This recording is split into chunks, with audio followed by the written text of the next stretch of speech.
Hello students. Refraction of light में एक बहुत ही इंपॉर्टेंट क्वेश्चन है जो बोर्ड एग्जाम में भी काफ़ी बार आए हैं।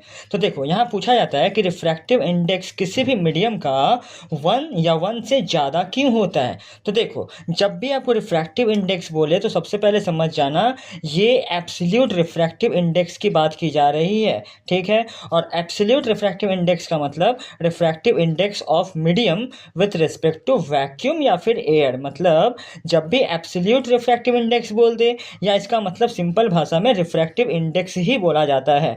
और इसका मतलब होता है किसी भी मीडियम का रिफ्रैक्टिव इंडेक्स हवा या वैक्यूम के रिस्पेक्ट में, ठीक है। अब इसको लिखने का नोटेशन क्या है, आप ऐसे लिखते हो refractive index of medium with respect to air, और जिसको इतना बड़ा ना लिख के सिंपली हम लोग म्यू से रिप्रेजेंट कर देते हैं। और इसका फॉर्मूला क्या होता है, C/V, ठीक है। लाइट का speed in vacuum divided by light का स्पीड इन मीडियम, ठीक है। अब हमसे पूछा क्या जा रहा है कि रिफ्रैक्टिव इंडेक्स 1 के बराबर या 1 से बड़ा क्यों होता है। तो देखो रिफ्रैक्टिव इंडेक्स का फॉर्मूला यानी एब्सोल्यूट रिफ्रैक्टिव इंडेक्स का फॉर्मूला C/V होता है। अब आपको पता है कि यूनिवर्स में C का मतलब हो गया speed of light in vacuum, जो कि सबसे ज़्यादा होता है 3 × 8 10 का पावर 8 मीटर पर सेकेंड बाई V।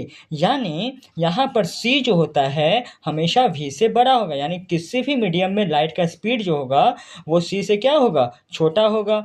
अब यहाँ पर अगर मैं आपको समझाऊं तो देखो अगर एयर की बात करें या वैक्यूम की बात करें तो एयर का अगर आपको रिफ्रैक्टिव इंडेक्स निकालने बोलेगा तो क्या हो जाएगा C/, अब यहाँ पर जो V है वो किसके बराबर हो जाएगा, C के बराबर ही, क्योंकि मीडियम यहाँ पर एयर का ही मैं निकालना चाह रहा हूँ, ठीक है। तो C कट के 1, यानी फॉर एयर या वैक्यूम आप याद रखना रिफ्रैक्टिव इंडेक्स 1 आता है।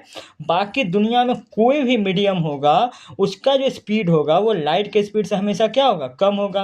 रिफ्रैक्टिव इंडेक्स का फॉर्मूला क्या है, C/V। तो देखो यहाँ डिनोमिनेटर हमेशा क्या होगा, छोटा होगा C से। और अगर डिनोमिनेटर छोटा होगा, लेट सपोज C कितना होता है 3 × 10 का पावर 8, और लाइट का स्पीड क्या होगा V 3 से कम, मान लो 2 × 10 का पावर 8। मतलब डिनोमिनेटर हमेशा छोटा रखना है क्योंकि छोटा ही होता है लाइट का स्पीड।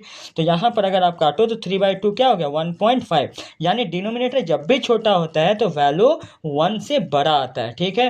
तो ओवरऑल अगर मैं इसका थीम निकालूं तो वो क्या हो गया, रिफ्रैक्टिव इंडेक्स हमेशा 1 से बड़ा या 1 होता है, ठीक है। अगर वैक्यूम की बात करें तो रिफ्रैक्टिव इंडेक्स 1 होता है, और वैक्यूम या एयर को छोड़ करके बाकी कोई भी मीडियम के लिए अगर मुझे रिफ्रैक्टिव इंडेक्स निकालना पड़े तो वो 1 से बड़ा होगा with respect to air, okay.